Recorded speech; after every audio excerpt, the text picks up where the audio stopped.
ಕಿರಣ್ ಕುಮಾರ್ ಇವತ್ತು ಖ್ಯಾತ ನಿರ್ದೇಶಕ, ನಿರ್ಮಾಪಕ, ನಟ, ಪ್ಯಾನ್ ಇಂಡಿಯಾ ಮಟ್ಟದಲ್ಲಿ ಹೆಸರು ಗಳಿಸ್ತವರು. ಎಲ್ಲೋ ಒಂದು ಹಳ್ಳಿಲಿ ಹುಟ್ಟಿದಂತಹ ಹುಡುಗ ಇಷ್ಟು ಸಾಧನೆ ಮಾಡೋದಂದ್ರೆ ಅಷ್ಟು ಈಸಿ ಅಲ್ಲ. ಆ ತಾಯಿ ಬಗ್ಗೆ ನೆನ್ಪು ಮಾಡ್ಕೊಳ್ಳಿ ಸರ್. ಏನಿಲ್ಲ ಮಗನೇ, ಅವಳು ಇರೋದ್ರಿಂದನೇ ನಾವು ಫಸ್ಟ್ ಆಫ್ ಆಲ್. ಅವಳಿಲ್ಲ ಅಂದರೆ ಬೇಸಿಕಲಿ ಏನೇನೂ ಇಲ್ಲ, ನಾನೇನೂ ಇಲ್ಲ ಅವಳಿಲ್ಲ ಅಂದರೆ. ಅವಳು ಇರೋದ್ರಿಂದ ನಾನು ಆ್ಯಂಡ್ ಇವತ್ತು ಅವಳು ಇರೋವರೆಗೂ ಯಾವತ್ತೂ ನನ್ನ ಮಗ ಹಂಗೆ, ನನ್ನ ಮಗ ಪ್ರೇಮ್, ನನ್ನ ಮಗ ಅಷ್ಟು ಹೆಸರು ಮಾಡೋವನೆ, ನೋ ನೆವರ್. ನೀವೆಲ್ಲ ನೋಡಿರ್ತೀರೋ ಗೊತ್ತಿಲ್ಲ. ಒಂದ್ಸರಿ ಅಪ್ಪಾಜಿ ಮತ್ತು ಅಮ್ಮ ಇವ್ರ ಕಡೆ ನಿಮ್ಮ ಅಮ್ಮನ ನೋಡ್ಬೇಕು ಕಣೋ ಅಂದಿದ್ರು, ನಿನ್ನ ತಾಯಿ ನೋಡ್ಬೇಕಣೆ ಅಂತ.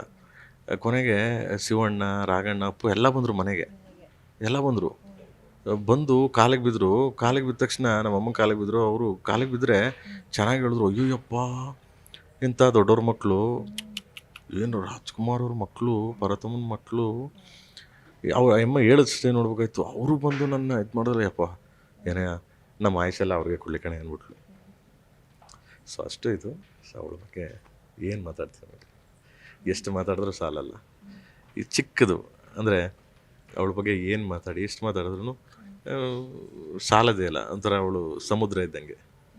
ಲೈಕ್ ಏನು ಮಗನೇ ಇದೆಲ್ಲ ಆಡಿದ್ದೀವಿ ಬೆಳಕಂದ.